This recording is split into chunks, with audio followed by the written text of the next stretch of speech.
Good morning students. बेटे हमारा पिछला टॉपिक राग वर्गीकरण का था। उसमें हमने रागों के बारे में जाना कि रागों का वर्गीकरण, रागों को बांटा कैसे कैसे गया, रागों को कितने भागों में बांटा गया है, रागों के कितने प्रकार होते हैं और उनको कैसे कैसे मतलब कि उनको समय अनुसार बांटा गया है, वर्गीकृत किया गया है। आज का हमारा टॉपिक रहेगा रागों का समय सिद्धांत। रागों को कितने समय में बांटा गया, रागों को कैसे गाया जाता है, कितने प्रकार के समय होते हैं और आप संधि प्रकाश राग क्या होते हैं, मध्यम का क्या हमारे स्वरूप है। तो आज हम इनके बारे में जानेंगे और लिखेंगे।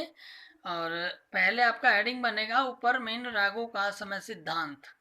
उसके बाद आप तीन क्वेश्चन इसके भी बना, मैंने तीन ही क्वेश्चन बनाए जैसे पिछले राग के अपना क्वेश्चन के बनाए थे।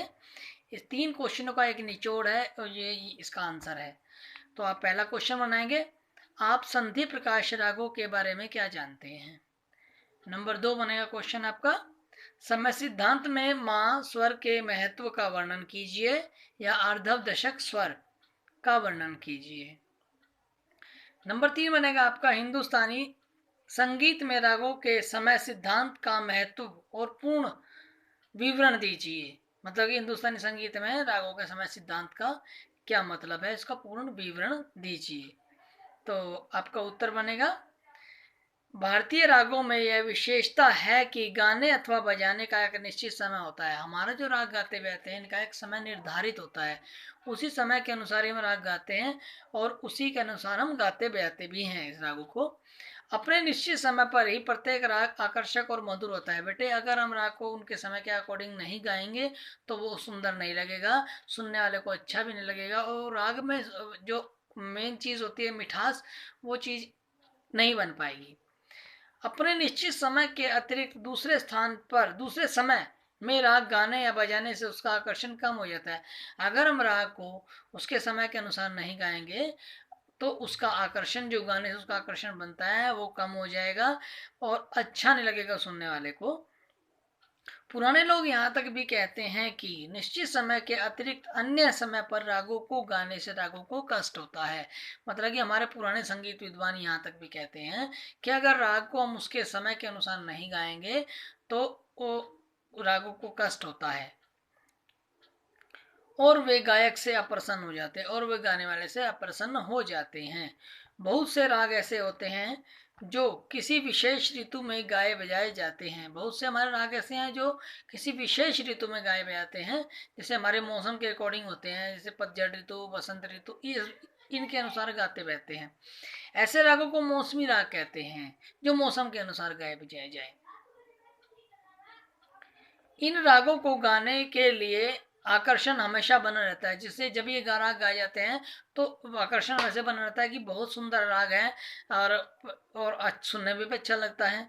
परंतु इनको निश्चित समय पर गाने से सुंदरता अधिक दिखाई देती है। अगर हम इनको इनके समय के अनुसार गाएंगे तो इनकी सुंदरता और भी अच्छी हो जाएगी और ये सुनने वाले को और भी अच्छे लगेंगे और सुनने में बहुत आकर्षक लगेंगे। उत्तर भारत संगीत पद्धति में रागों का प्रयोग दिन और रात्रि 24 घंटे में दो भागों में बांटा गया है। और हम बेटे दो संगीत पद्धति पढ़ते हैं, जैसे आपने 11th में पढ़ा होगा, दक्षिण भारतीय संगीत पद्धति और उत्तर भारतीय दक्षिण पद्धति।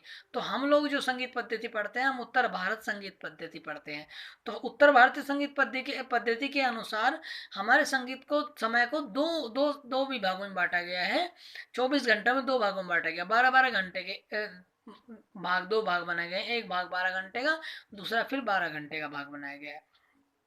पहला भाग दिन के 12 बजे से रात्रि के 12 बजे तक, जो पहला भाग होगा वो दिन के 12 बजे से रात्रि के 12 बजे तक गाया जाएगा और दूसरा भाग रात्रि के 12 बजे से दिन के 12 बजे तक गाया जाएगा और दूसरा भाग रात के बाद, जो राग कुछ राग दिन के 12 बजे से रात के 12 बजे तक गाए जाएंगे और उनके विपरीत जो राग होंगे वो रात के 12 बजे से दिन के दो भागों में दिन के 12 बजे तक गाए जाएंगे। इसलिए दो भागों में इसको बांटा गया है। पहले भाग को पूर्वांग और दूसरे भाग को उत्तरांग वादी कहा गया है। मैंने पिछली डेफिनेशन भी आपको रागों के बारे में, पूर्वांग उत्तरांग के बारे में बताई कि पूर्वांग राग कौन से होते हैं, उत्तरांग में होते हैं कौन से होते हैं। तो वही चीज ये कह रहा है, पहला भाग जो होता है हमारा पूर्वांग कहलाता है और दूसरा भाग क्या कहलाता है, उत्तरांग। जैसे सारे गामा, जिन स्वरों में ये वादी स्वर होंगे, सारे गामा, जिन स्वरों का वादी स्वर सारे गामा इन 4 स्वरों में होगा, वो पूर्वांग प्रथम भाग कहलाएंगे। पाधानी उत्तरांग भाग के अंतिम भाग के होंगे, जिनमें जिनका वादी स्वर पाधानी होगा, वो उत्तरांग वादी राग कहलाएंगे। राग भैरवी प्रातः काल ही गाया जाता है। राग जो भैरवी है हमारा, वो प्रातः काल सुबह का राग है।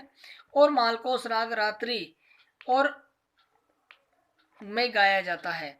मतलब जो रात्रि का मालकोस राग हमारा रात्रि में गाया जाता है, भैरवी हमारा सुबह गाया जाता है और मालकोस राग रात्रि में गाया जाता है। राग दरबारी गंभीर मध्य रात्रि की शांति में सच्चा प्रभाव डालता है। राग दरबारी मध्य रात्रि में मतलब कि 12 बजे के बाद गाया जाता है, और जब इसको गाते हैं तो ये सुनने में बहुत ही शांतिपूर्ण लगता है और बहुत अच्छा लगता है। वास्तव में भारतीय संगीतकारों ने यह अनुभव किया कि स्वरों के समय अनुकूल प्रभाव गाने से बहुत अधिक प्रभाव पड़ता है। हमारे संगीत विद्वानों ने यह माना है कि जो समय के अनुसार राग को गाएंगे तो उसका बहुत ही अधिक प्रभाव पड़ेगा हमारे संगीत में, और एक हमारा जो गाना बजाना बहुत ही आकर्षक लगेगा। बेटे आज का मैं इतना ही आपको कराऊंगा। अगला टॉपिक आपका कल का भी रहेगा, यही यही राग, यही टॉपिक चलेगा, समय सिद्धांति।